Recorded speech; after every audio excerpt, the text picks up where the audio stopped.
BJP हमारे देश के लिए बहुत जरूरी है अगर आप देश में बैलेंस क्रिएट करना चाहते हैं। मैं समझाता हूं कैसे। बीजेपी के आने से पहले ना लोग बच्चियों को गर्भ में मार देते थे, उनको पैदा नहीं होने देते थे। वो बच्चियों को बोझ समझते थे कि अगर बच्ची पैदा होगी तो उसको संभालना पड़ेगा, प्रोटेक्शन देनी पड़ेगी, उसका शादी ब्याह होगा तो दहेज देना पड़ेगा। पर इन सारी चीजों से हो क्या रहा था कि हमारे देश में जो सेक्स रेशियो है, सेक्स रेशियो मतलब कि 1000 लड़के के पीछे कितनी लड़कियां होनी चाहिए, वो गिरता जा रहा था। लड़कियों की गिनती गिरती जा रही थी। जैसे 1000 लड़के हैं तो 900 लड़कियां, 800 लड़कियां, ऐसे रेशियो गिरता जा रहा था। अब यहाँ पे आती है बीजेपी। बीजेपी ने कहा कि नहीं भाई, लड़कियां जो है वो देवी के समान होती हैं, उनको प्रोटेक्ट करना चाहिए। इसलिए बीजेपी सरकार बेटी बचाओ बेटी पढ़ाओ स्कीम लेके आई। बेटियों को मारो मत, बेटियों को बचाओ, बेटियों को पढ़ाओ। बेटियां आगे जाके मैरी कॉम बनेंगी, बेटियां आगे जाके रेखा गुप्ता बनेगी।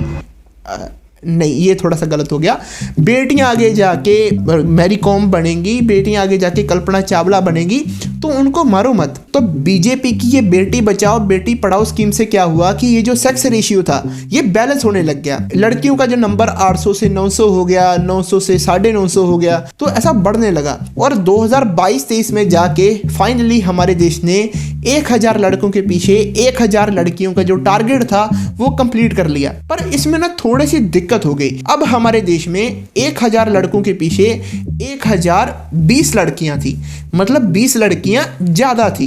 तो बीजेपी को लगा कि ये नंबर बैलेंस नहीं हो रहा, तो इसलिए बीजेपी ने एक नई स्कीम निकाली। वो स्कीम थी बेटी बचाओ बेटी पढ़ाओ। नहीं, वो तो पढ़ ली जितना पढ़ना था, सिर्फ बेटी बचाओ। और इसी स्कीम के चलते बीजेपी ने किया क्या कि जितने भी बड़े बड़े बलात्कारी थे, जितने भी बड़े बड़े क्रिमिनल लोग थे, उनको जेलों से निकालना शुरू कर दिया। राम रहीम और आसाराम जैसे बलात्कारियों को निकालना शुरू करा ताकि लोग उनको पूजना शुरू करें। और ऐसे हमारी मार्केट में और लोग आए जो ऐसी विचारधारा रखते हैं। अपनी पार्टियों के अंदर भी बहुत सारे क्रिमिनल्स को, रेपिस्ट लोगों को, बलात्कारियों को एंट्री देने लग गए। ये सब कुछ इसीलिए किया गया क्योंकि नंबर बैलेंस करना था। ये जो 20 लड़कियां ज्यादा हो गई थी, इनको कम करके 1000 पे लेके जाना था। अगर उनके ऊपर क्राइम किया जाएगा तो लोग लड़कियों को फिर से गर्भ में मारना शुरू कर देंगे। बच्ची को पैदा करके भी क्या कर लेंगे भाई, ये देशी नरक है। और अगर गलती से कोई नंबर ज्यादा गिर गया तो कोई बात नहीं, बीजेपी सरकार वापस से बेटी बचाओ बेटी पढ़ाओ सोल्यूशन ले आएगी।